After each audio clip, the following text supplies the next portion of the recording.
Welcome to SD 16 Batanggasan, Kabupaten Padang Pariaman, Sumatera Barat.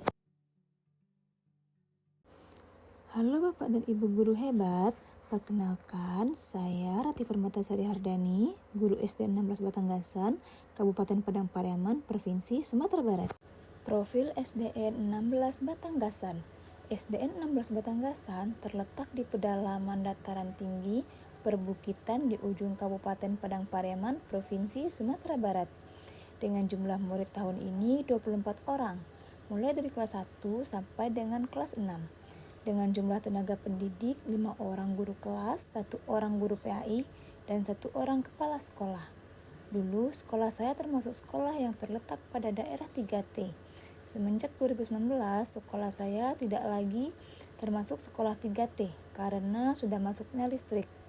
Sekolah saya termasuk sekolah kecil dengan fasilitas yang sangat minim, baik dari sarana maupun prasarana, seperti terbatasnya jaringan internet, infrastruktur jalan yang kurang bagus, buku pelajaran yang tidak mencukupi untuk murid, dan tidak adanya alat teknologi seperti infokus atau proyektor yang mampu menunjang pembelajaran di kelas dan peningkatan keterampilan literasi murid. Inilah sekilas tentang sekolah saya. Pada kesempatan kali ini, saya akan membagikan praktik baik dalam hal pembelajaran berdiferensiasi di kelas yang saya ampuh, yaitu kelas 5, dengan mata pelajaran Bahasa Indonesia. Pembelajaran berdiferensiasi kali ini menggunakan model Cooperative Integrated Reading and Composition atau CIRC, di mana model ini cocok digunakan untuk meningkatkan kemampuan pemahaman membaca, menulis, memahami kosakata, dan seni bacaan, di mana ada beberapa fase yang digunakan dalam model pembelajaran. Yang pertama, fase orientasi. Yang kedua, fase organisasi. Yang ketiga, fase pengenalan konsep. Yang keempat, fase publikasi. Dan yang kelima, fase refleksi dan pemuatan. Pembelajaran berdiferensiasi adalah pembelajaran yang mampu memenuhi kebutuhan belajar murid yang beragam, serta menciptakan pembelajaran yang menyenangkan bagi murid melalui model CIRC. Selamat menyaksikan.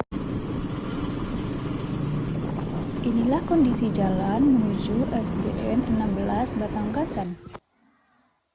Jika musim hujan, jalan ini akan licin dan berlumpur, jadi harus hati-hati untuk melewatinya. Latar belakang praktik baik ini dilakukan karena kurangnya minat baca murid, pemahaman murid dalam memaknai isi bacaan, serta rendahnya motivasi murid dalam proses pembelajaran. Karena selama ini pembelajaran dilaksanakan dengan menggunakan metode konvensional. Jadi, murid kurang termotivasi dalam mengikuti proses pembelajaran di kelas. Ini juga dipengaruhi oleh background murid yang berbeda, di mana sebagian besar murid hanya diasuh atau tinggal bersama nenek.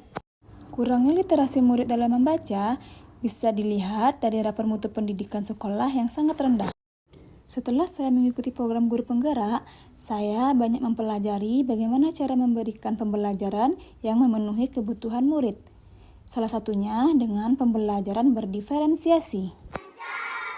Setiap pagi, saya membiasakan murid untuk berbaris di lapangan.